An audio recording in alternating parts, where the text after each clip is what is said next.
अस्सलाम वालेकुम व्यूवर्स एहसास प्रोग्राम और बेनज़ीर इनकम सपोर्ट प्रोग्राम में जो रजिस्ट्रेशन है, क्या ये दोनों की रजिस्ट्रेशन हो रही है? क्या ये एहसास प्रोग्राम जो है, क्या ये बंद होने जा रहा है? या जिनको पहले पैसे मिलते थे अब उनको नहीं मिलेंगे?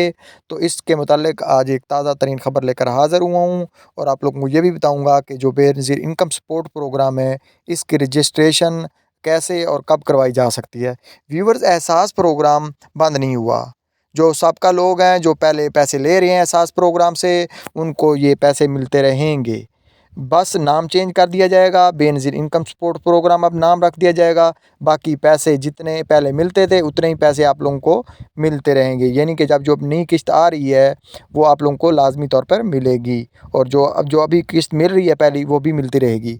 और व्यूअर्स नए लोग इसमें शामिल हो सकते हैं बेनज़ीर इनकम सपोर्ट प्रोग्राम में, क्योंकि इसमें काफ़ी सारे जो लोग नाअहल हो गए थे, उनको अहल होने का काफ़ी ज़्यादा चांस हो गया है। क्योंकि इसका जो स्कोर है, यानी कि जो हम लोगों ने पहले आप लोगों को बताया हुआ था माली हालात से, तो वो बहुत कम रखा गया है, यानी कि नाअहल लोगों को अब अहल भी किया जा सकता है। तो व्यूअर्स अपनी रजिस्ट्रेशन जिनकी नहीं हुई, तो वो जल्द से जल्द बेनज़ीर इनकम सपोर्ट प्रोग्राम में जाके अपना रजिस्ट्रेशन करवाएँ। वही एहसास सेंटर है, वही बेनज़ीर इनकम सपोर्ट प्रोग्राम का दफ़्तर है, वहीं पे ये आप लोगों की रजिस्ट्रेशन होगी और आप लोग अपनी जाके रजिस्ट्रेशन करवाएँ। अल्लाह हाफ़िज़।